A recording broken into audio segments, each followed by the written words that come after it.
నా చెప్పండి. సజ్జల రామకృష్ణారెడ్డి జగన్మోహన్ రెడ్డి మీద దాడి జరిగింది కదా, రాళ్ళ దాడి. అవును. అది చూస్తూ మెడకాయ మీద ఉండేవాడు తలకాయ ఎవడైనా, అంటే మెడకాయ మీద తలకాయ ఉండేవాడు ఎవడైనా సరే అసలు ఈ దాడి తనకు తాను ఎలా చేయించుకుంటారని చెప్పి అంటున్నాను అన్న. ఏందన్న అసలు? ఇప్పుడు కోడికత్తి ఉంది, తన మీద తానేగా చేయించుకున్నాడు కోడికత్తి. అధికారంలో రాకముందు ఏమన్నారు వీళ్ళు? కోడికత్తి చంద్రబాబు నాయుడు గారు చేయించారు దాడి, చంపించాలని ప్రయత్నం చేశారని చెప్పని ఏడ్చారు. మరి అధికారంలోకి వచ్చి అధికారంలో ఉన్నది వీళ్ళే కదా. 2019 నుంచి 2024 వరకు, అంటే ఈ రోజు వరకు కూడా అధికారంలో ఉన్నది జగన్మోహన్ రెడ్డే కదా. తేల్చాలనుకుంటే 10 రోజుల పని. ఇదిగో కోడికత్తి దాడిలో నా పాత్ర ఏమీ లేదు, ఇందులో చంద్రబాబు నాయుడు గారు కావాలని చెప్పి చేయించారు అని నిరూపించాలంటే 10 రోజుల పని. ఎందుకు సైలెంట్గా ఉన్నారు వీళ్ళు? అసలు కోడికత్తి ప్రస్తావన వచ్చిందా ఈ 5 ఏళ్లలో? మళ్ళీ ఇప్పుడు వచ్చింది చూసావా? ఇప్పుడు వచ్చింది మళ్ళీ సేమ్ స్క్రిప్ట్. 2019 ఎన్నికల ముందు ఏదైతే ఒక స్క్రిప్ట్ రెడీ చేసుకొని అమలు చేశారో ఇప్పుడు కూడా అంతే. జగన్మోహన్ రెడ్డి పైన రాళ్ళ దాడి వాళ్ళే చేయించుకుంటారు, సొంత కార్యకర్తలే చేస్తారు. అందులో జగన్మోహన్ రెడ్డి ఇలాంటి ముందే ఉంటాడు, మహా తెలివైనోడు. ముందు మనకి సింపతి కావాలి. నువ్వు వివేకం సినిమా చూసావా? చూసావా?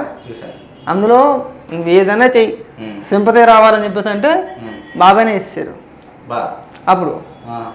ఇప్పుడు ఏహత్తానికి ఎవరు లేరు, ఇంకా విజయం అమరికే వెళ్ళిపోయింది, ఇంకేత్తానికి ఎవరు లేరు. ఇంకా రాళ్ళదాడి తన పైన తానే రాళ్ళదాడి చేయించుకున్నాడు అనమాట. దానికి ప్రభుత్వ సలహాదారుడు సజ్జల రామకృష్ణారెడ్డి వచ్చి ప్రెస్ మీట్ పెట్టి ఆవేశంతో బుర్ర ఉందా, ఇక్కడ తగిలితో చచ్చిపోతాడు, ఇక్కడ తగిలితో చచ్చిపోతాడు, మీరు మనుషులేనంటే నువ్వు మనిషివా? ప్రభుత్వం ఇప్పుడు రాజ్యాంగ పదవిలో ఉన్న వ్యక్తి రాజకీయాల గురించి మాట్లాడకూడదు. నువ్వు ప్రభుత్వ సలహాదారు పదవిలో నువ్వు ఎలా మాట్లాడతావా రాజకీయాల గురించి? నీకేం సంబంధం? మేము చాలా సందర్భాల్లో చెప్పాం గతంలో కూడా. మనం జగన్మోహన్ రెడ్డికి ఊడిగం చేయాలనుకుంటే ప్రభుత్వ సలహాదారుడు పదవికి రాజీనామా చేసేసి జగన్మోహన్ రెడ్డికి ఊడిగం చేయి. తీసుకునే జీతం ప్రజల సొమ్ము. మరి ప్రజలకు కదా నువ్వు రెస్పాన్సిబిలిటీ. ఖచ్చితంగా. మరి నీ జగన్మోహన్ రెడ్డికి ఎందుకు నువ్వు ఊడిగం చేస్తున్నావు? ముందు దానికి సమాధానం చెప్పు. తర్వాత సజ్జల రామకృష్ణారెడ్డి, తర్వాత ఏదైనా సజ్జల రామకృష్ణారెడ్డి గారు ప్రభుత్వ సలహాదారు. అవును.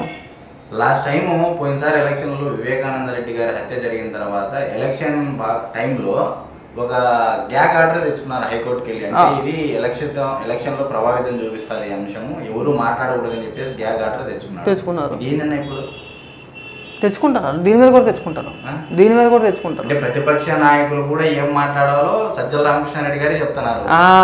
పాయింట్ ఇందాక ఒక మాట మాట్లాడాడు. ఏంటంటే అది ఇప్పుడు మా పైన దాడి జరిగింది, రాజకీయ పార్టీలు కాబట్టి సహజంగానే మేము ఆరోపణ చేస్తాము. నాకు ఒక మాట మాట్లాడాడు సజ్జల రామకృష్ణారెడ్డి. అదేంటంటే రాజకీయ పార్టీలుగా దాడి జరిగింది కాబట్టి మేము ఆరోపణ చేస్తాము, కానీ దానికి తెలుగుదేశం నాయకులు లేదు మేము చేయలేదని చెప్పి ఖండించాలి, కానీ తిరిగి మాపై ఆరోపణ చేయకూడదు అని చెప్పి మాట్లాడతాడు. అట్ట దింగుద్ది, అలా ఎలా కుదురుతుంది? అంటే ఇప్పుడు మీరు బకెట్తో బురద తీసుకొచ్చి మా మీదనే వేస్తానంటే నీకు ఎంత కూర్చుంటావా? మేము ఏసీనైనా మీ ఇంటికి వెళ్ళి కట్టుకుంటామని చెప్పేసి అని నువ్వేమాత్రం అయితే బురద చాలని చెప్పి ప్రయత్నిస్తావో మేము వాస్తవాలు చెప్తున్నావు అంతే. జగన్మోహన్ రెడ్డిని రాయిచ్చి కొట్టాలనే ఉద్దేశం ఎవరికి లేదు. వాళ్ళ చేసుకున్న ప్లాన్ అది.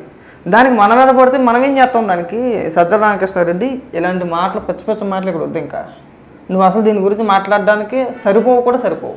నువ్వు ఒక ప్రభుత్వ సలహాదారుడు, నీకు మళ్ళీ చెప్తున్నావు, ఆ పదవుకున్న గౌరవాన్ని నిలబెట్టి తప్పితే ఇలాంటి చిల్లర మాటలు మాట్లాడి ఉన్న పదవుకున్న